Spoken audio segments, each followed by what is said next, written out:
السلام علیکم viewers, thank you for joining. آپ دیکھ رہے ہیں ہمارا چینل اسلامک سٹوریز ود نایاب۔ ہماری آج کی سٹوری حضرت آدم علیہ السلام سے متعلق ہے۔ یہ تو آپ نے سنا ہی ہوگا کہ جب اللہ تعالیٰ نے اپنا نائب، اپنا خلیفہ بنانے کا فیصلہ کیا تو حضرت آدم علیہ السلام کو تخلیق کیا، آپ کو خلت الہی سے مشرف کیا اور تخت عزت و عظمت پر بٹھایا۔ ملائکہ کو حکم دیا کہ وہ آپ کو سجدہ کرے، اور جس نے آپ کو سجدہ نہ کیا اس کو ہمیشہ کے لیے معلوم قرار دے دیا۔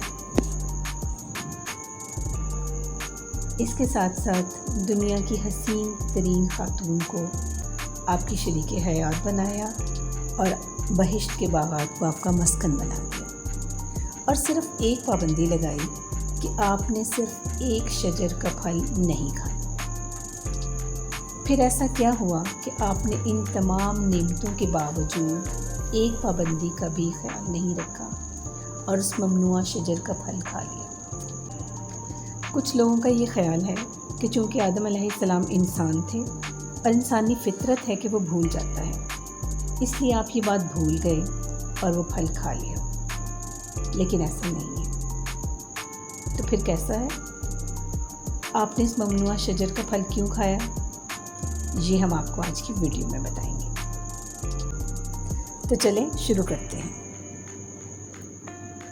معتبر روایات سے معلوم ہوتا ہے کہ جب اللہ تعالیٰ نے خلافت کے لیے حضرت آدم علیہ السلام کو تخلیق کرنے کا فیصلہ کیا تو حضرت اسرائیل علیہ السلام کو حکم دیا کہ ایک مٹھی خاک ہر قسم کی سرخ، سفید، بھوری اور سیاہ زمین سے لائیں۔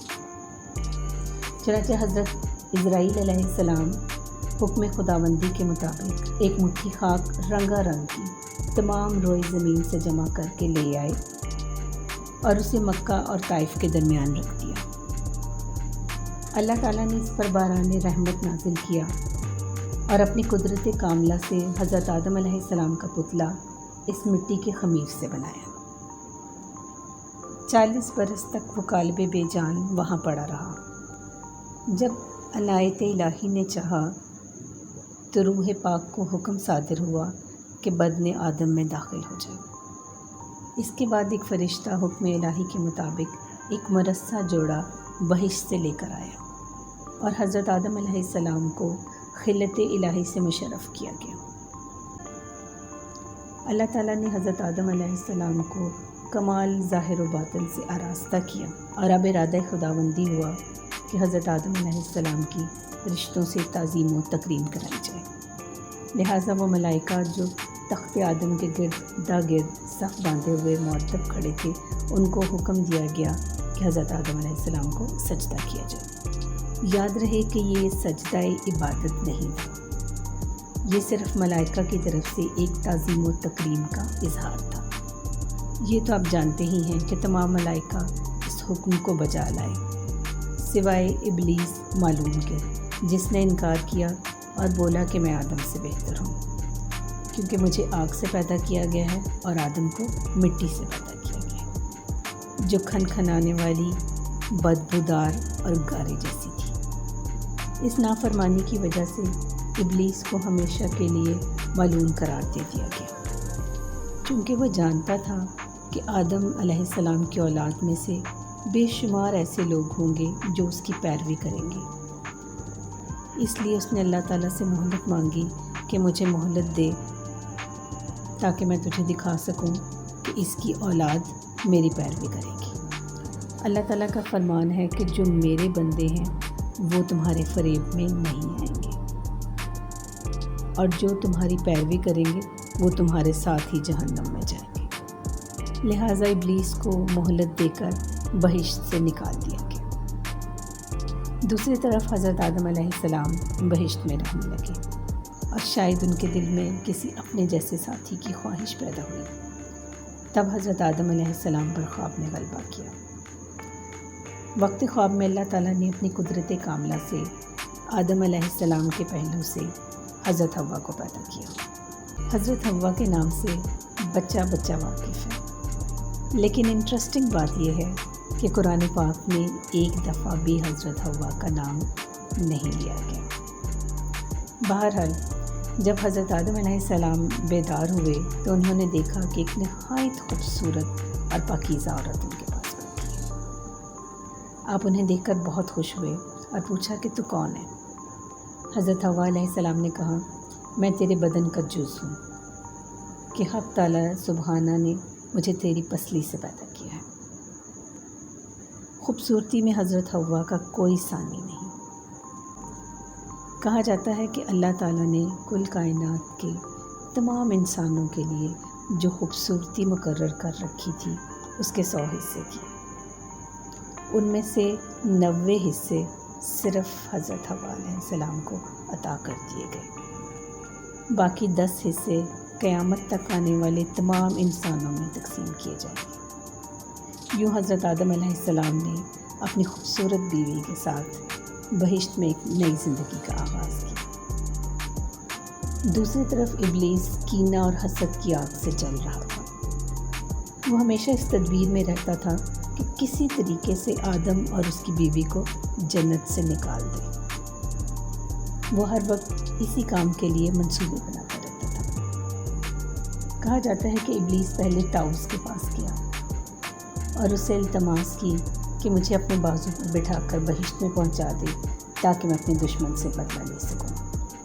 طاؤس نے اس بات سے انکار کیا تو وہ سانپ کے پاس گیا اور اس کی منت سماجت کی کہ سانپ اس کو اپنے منہ میں داخل کر کے جنت میں لے جائے۔ سانپ اس کی باتوں میں آ گیا۔ یوں ابلیس سانپ کے منہ میں بیٹھ کر جنت میں داخل ہو گیا۔ یاد رہے کہ ابلیس اپنی اصل شکل میں جنت میں داخل نہیں ہو سکتا تھا، اور اگر بالفرض ہو بھی جاتا تو حضرت آدم علیہ السلام اس کو پہچان لیتے اور اس کی باتوں میں ہرگز نہ آتے۔ اسی لیے اس نے سانپ کا سہارا لیا۔ جب وہ سانپ حضرت آدم علیہ السلام اور حضرت حوا علیہ السلام کے پاس پہنچا تو اس نے رونا شروع کر دیا۔ حضرت آدم علیہ السلام نے اس سے رونے کی وجہ پوچھی تو اس نے کہا، مجھے تو تمہارا حال دیکھ کر اس پہ رونا آ رہا ہے کہ جلد ہی تمہیں جنت سے نکال دیا جائے گا۔ حضرت آدم علیہ السلام کے لیے یہ بڑی حیرت کی بات تھی۔ حضرت آدم علیہ السلام کی اس حالت کے لیے قرآن پاک میں وسوسہ کا لفظ استعمال ہوا ہے، یعنی حضرت آدم علیہ السلام تذبذب کا شکار ہو گئے۔ اللہ تعالیٰ نے ان کو اس پودے کا پھل کھانے سے منع کیا تھا، اور وہ سانپ کی شکل میں ابلیس ان کو اس پھل کو کھانے کی ترغیب دلا رہا تھا، اور ان کو یقین دلا رہا تھا کہ یہ انہی کے بہترین مفاد میں ہے۔ اس ضمن میں قرآن پاک میں جو لفظ استعمال ہوا ہے اس کا مطلب ہے قسم کھانا۔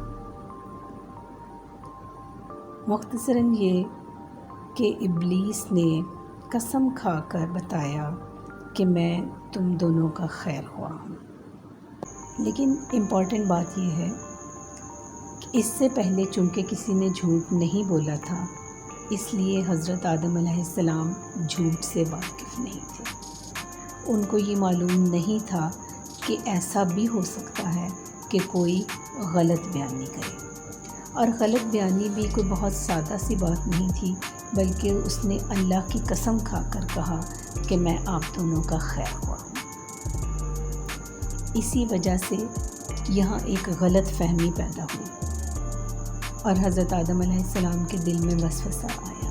اب ان کو یہ نہیں پتہ چل رہا تھا کہ یہ دونوں باتیں ایک ساتھ کیسے درست ہو سکتی ہیں، اور یہاں وہ شیطان کے فریب میں آ گئے اور آپ نے وہ دانہ یا پھل کھا لیا جس سے اللہ تعالیٰ نے آپ کو منع کیا تھا۔ کچھ لوگوں کا خیال ہے کہ ابلیس کسی شکل میں ان کے پاس نہیں پہنچا، بلکہ ان کے دل میں وسوسے ڈالے۔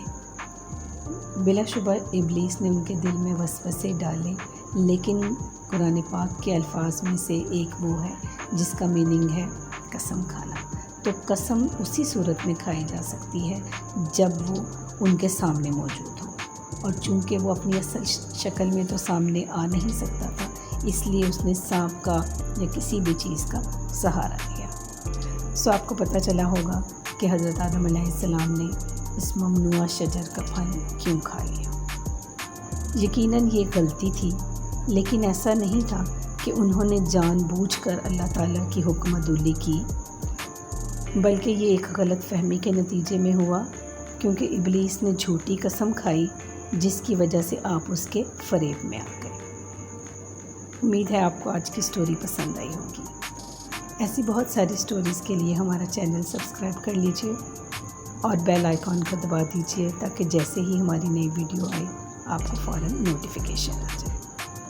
اپنا اور اپنے پیاروں کا بہت خیال رکھیے گا۔ اللہ حافظ۔